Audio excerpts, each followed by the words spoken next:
Umudru, o segredo sombrio do Império Persa. Humilhação, genocídio e a vingança que mudou a história. 539 a.C. Soldados persas arrastam a rainha Nitocris pelas ruas de Babilônia. Sua coroa dourada substituída por grilhões de ferro, suas vestes reais, rasgadas e ensanguentadas. Mas o pior ainda estava por vir. O que fizeram com ela a seguir foi tão brutalmente psicológico que historiadores passaram séculos tentando apagar as evidências. Os persas não executavam rainhas capturadas. Eles tinham algo muito mais retorcido em mente, um método sistemático de quebrar linhagens reais, algo pior que a própria morte. Ao final deste vídeo, você entenderá por que essa história foi escondida dos livros de história mainstream e como a vingança de uma rainha contra esse sistema literalmente mudou o curso de um império. Vou revelar 3 métodos chocantes que os persas usavam para humilhar a realeza capturada. Primeiro, a degradação cerimonial que despojava as rainhas de sua humanidade. Segundo, a erradicação da linhagem que destruía dinastias inteiras. E por fim, o sistema de troféus vivos que transformava rainhas em símbolos ambulantes de conquista. Mas aqui está o que ninguém te conta. Uma rainha descobriu como virar essas armas contra seus captores, e sua vingança foi tão brutal que fez até generais persas endurecidos chorarem. Se você está pronto para descobrir as humilhações reais mais ocultas da história, clique em inscrever-se agora, porque você não vai acreditar no que aconteceu a seguir. Imagine a cena. 550 a.C. O Império Persa se expande pelo mundo antigo como um incêndio incontrolável. Sob Ciro, o Grande, eles conquistam tudo, da Índia ao Egito, engolindo civilizações inteiras em décadas. Mas o que diferenciava os persas de qualquer outro império antigo? Eles não queriam apenas sua terra ou seu ouro, eles cobiçavam algo muito mais valioso: sua dignidade, seu legado, sua própria identidade como governante. Os assírios, ao conquistarem, te esfolavam vivo e davam por encerrado. Os romanos, ao tomarem seu território, te crucificavam e seguiam em frente. Mas os persas entendiam algo que psicólogos modernos só agora começam a compreender. Destruir o senso de si de alguém é infinitamente mais poderoso do que destruir seu corpo. Você precisa entender esse contexto, porque o que vou te mostrar não é apenas história antiga. Essas táticas de guerra psicológica ecoam em todos os conflitos modernos, em todas as lutas por poder, em todas as tentativas de quebrar o espírito humano. Os persas inventaram o que hoje chamamos de humilhação sistemática, e eles a aperfeiçoaram nas mulheres mais poderosas de seu tempo. 3 rainhas capturadas, 3 destinos diferentes, um segredo sombrio de um império que revela como o poder realmente funciona. A rainha Nitocris da Babilônia acreditava que as muralhas de sua cidade a protegeriam. A rainha Candaules da Lídia confiava em sua linhagem sagrada. A rainha Amestris do Egito depositava sua fé em seus deuses. Todas estavam erradas, mas não saía ainda, porque a 4ª rainha desta história, a rainha Tomiris dos Citas, ela descobriu algo que faria toda a máquina de guerra persa tremer. Sua vingança foi tão completa, tão devastadora, que reescreveu as regras da guerra antiga. Você está pronto para descobrir o que realmente aconteceu quando o império mais poderoso do mundo capturou as mulheres mais poderosas do mundo? Deixe-me pintar um quadro que vai te arrepiar. É 539 a.C. A rainha Nitocris da Babilônia acaba de ver sua cidade impenetrável cair para Ciro, o Grande.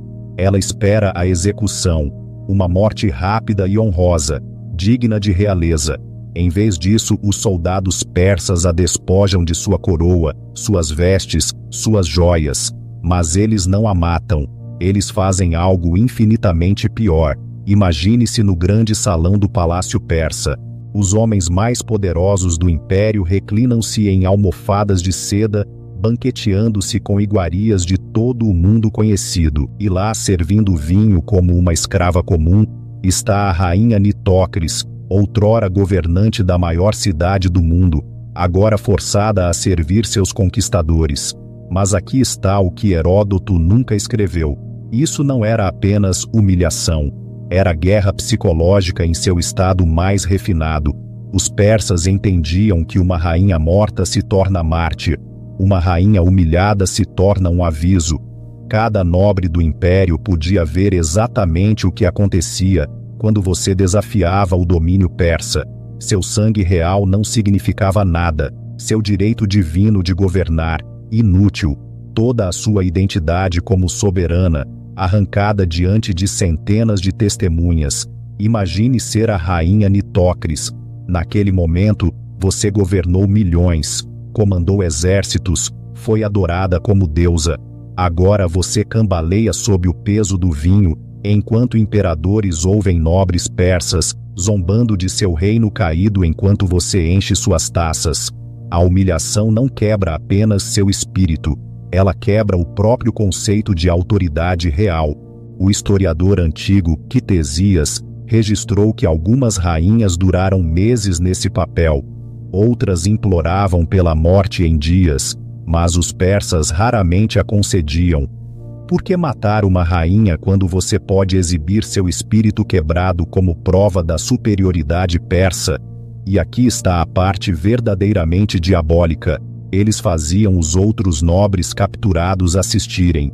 Reis, príncipes, altos sacerdotes, todos forçados a testemunhar sua rainha reduzida a uma serva. A mensagem era clara: se podemos fazer isso com ela, imagine o que faremos com vocês. Mas isso não é nada comparado ao que está por vir, porque a humilhação cerimonial foi apenas o ato de abertura. Os persas desenvolveram um método tão brutalmente psicológico que não destruía apenas rainhas individuais, destruía linhagens reais inteiras para sempre. Não clique para sair, porque o que eles fizeram a seguir mudará a forma como você pensa sobre poder, conquista e o verdadeiro significado da vitória. É aqui que o sistema persa se torna verdadeiramente um pesadelo. Veja bem, matar uma rainha cria um vácuo de poder, mas reproduzi-la estrategicamente, isso cria lealdade por gerações. Conheça a rainha Candaules da Lídia, capturada em CE 546 a.C. Os persas poderiam tê-la executado, mas em vez disso forçaram-na a algo muito mais insidioso: um casamento com um nobre persa. Não qualquer nobre persa, atenção, mas um especificamente escolhido para purificar sua linhagem. Mas aqui está o que ninguém te conta sobre esses casamentos forçados. Eles não eram atos aleatórios de crueldade.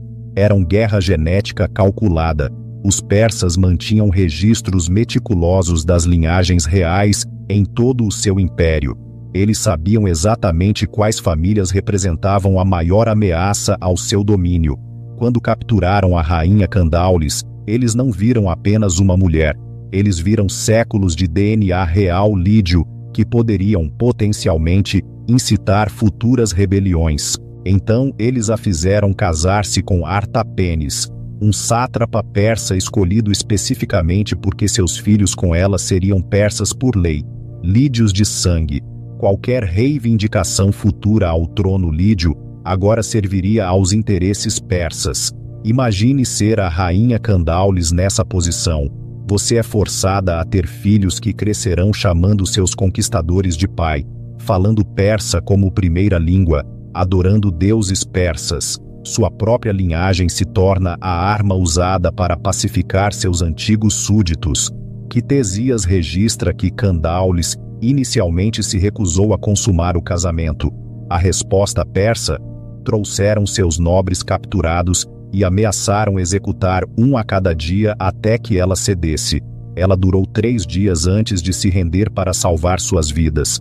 Em 1 ano, ela estava grávida. Em 2 anos, seu filho estava sendo criado como um príncipe persa. Em 5 anos, seus súditos se curvavam a um herdeiro meio persa, que mal se lembrava da língua de sua mãe. Isso não era apenas conquista.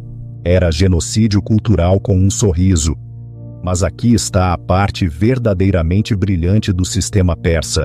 Eles faziam parecer misericórdia. Olha, Eles poderiam dizer a outros reinos: nós não matamos sua realeza, nós os acolhemos em nossa família.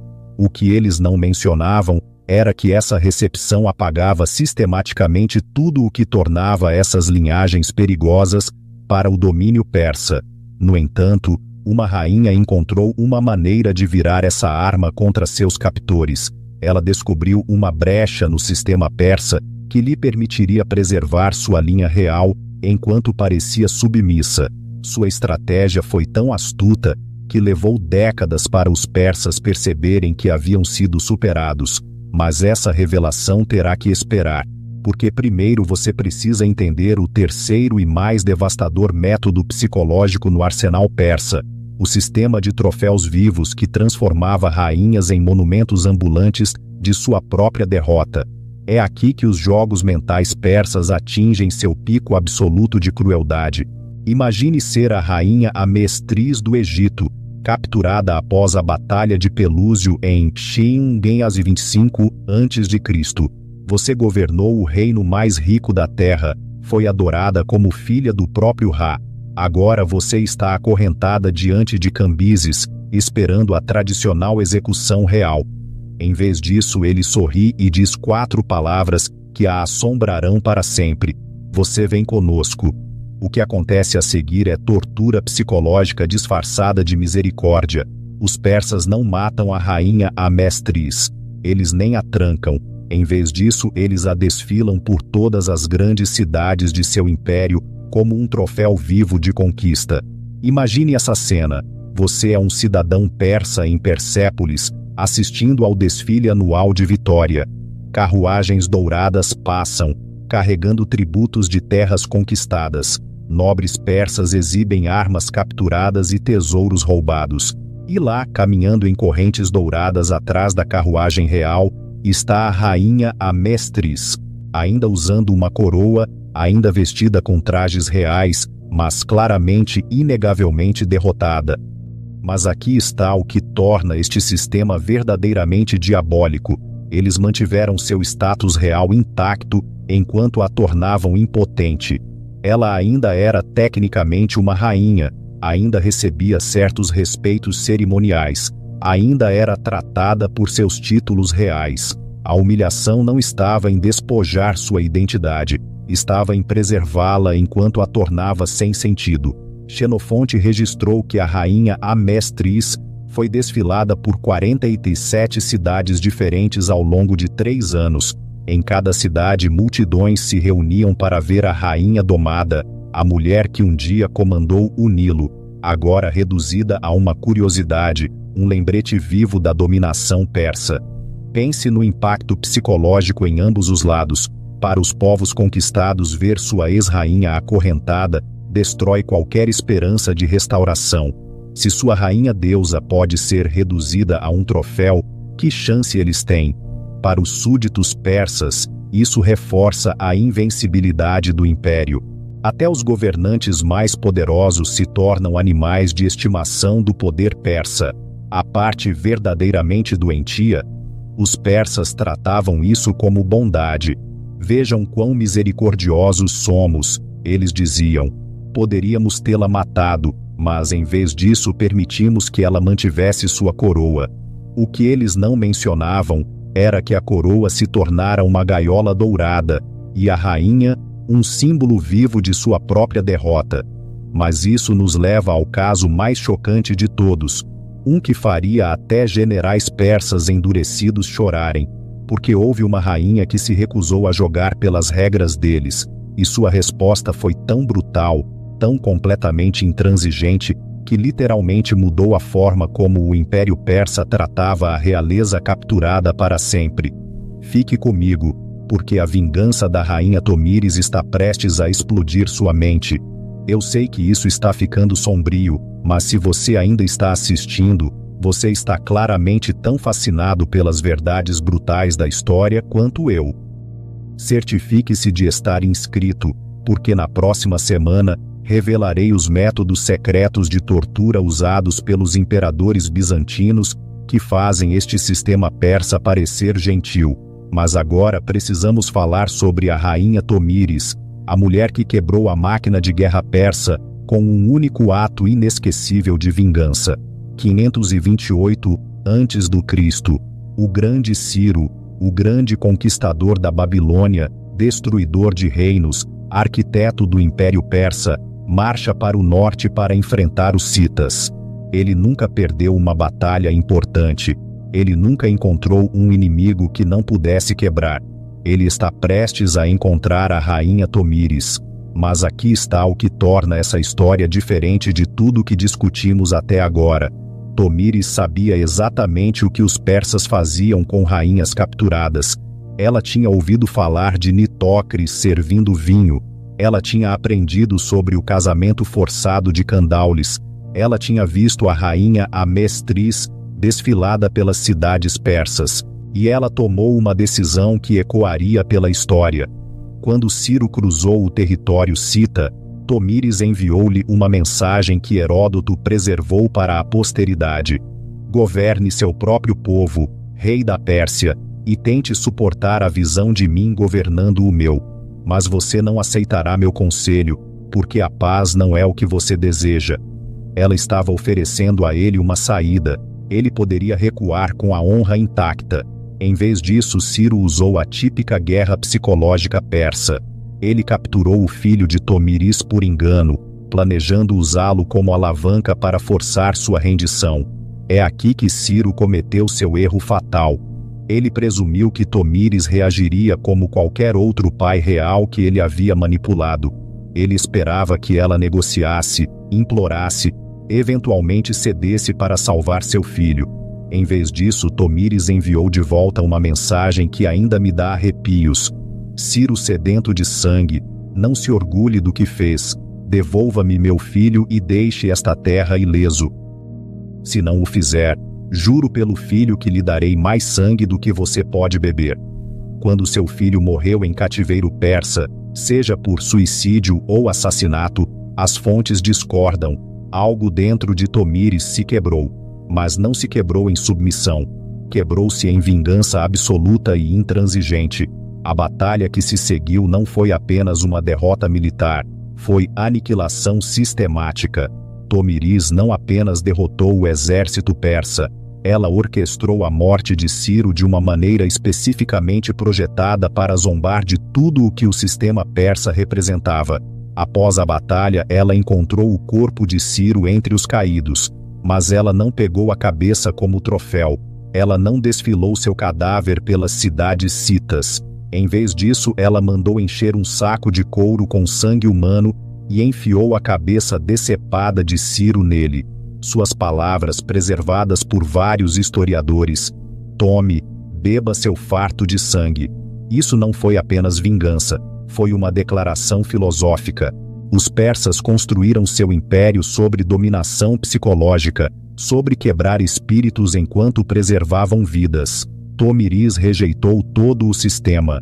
Ela escolheu a morte em vez da desonra, a destruição em vez da humilhação. O impacto foi imediato e duradouro.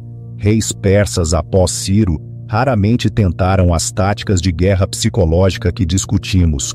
O risco de encontrar outro Tomíris, alguém disposto a escolher a destruição mútua, em vez da humilhação sistemática, tornou os velhos métodos perigosos demais. A rainha Tomíris provou que o sistema persa só funcionava contra pessoas que queriam sobreviver, contra alguém disposto a morrer por seus princípios.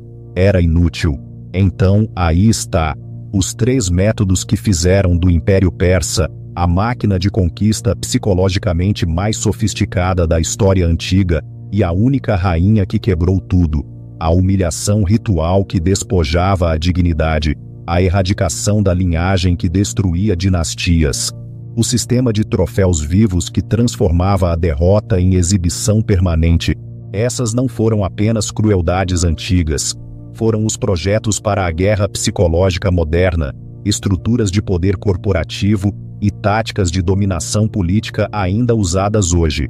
Mas a rainha Tomíris nos mostrou algo eterno sobre a natureza humana. Sempre haverá alguém disposto a escolher a morte em vez da desonra, a destruição em vez da submissão. Os sistemas de controle mais sofisticados acabam falhando quando encontram alguém que não tem mais nada a perder. Aqui está minha pergunta para você. Se você estivesse na posição da rainha Tomiris, com seu filho morto e seu reino ameaçado, você teria escolhido o caminho dela de resistência absoluta? Ou teria tentado encontrar outra saída? Deixe-me saber nos comentários, eu leio todos eles. E falando em justiça histórica brutal, na próxima semana, revelarei como os imperadores bizantinos lidavam com traidores, métodos tão criativos que fazem as táticas persas parecerem misericordiosas. Certifique-se de estar inscrito para não perder. Até lá, lembre-se, as maiores lições da história geralmente vêm de seus capítulos mais sombrios.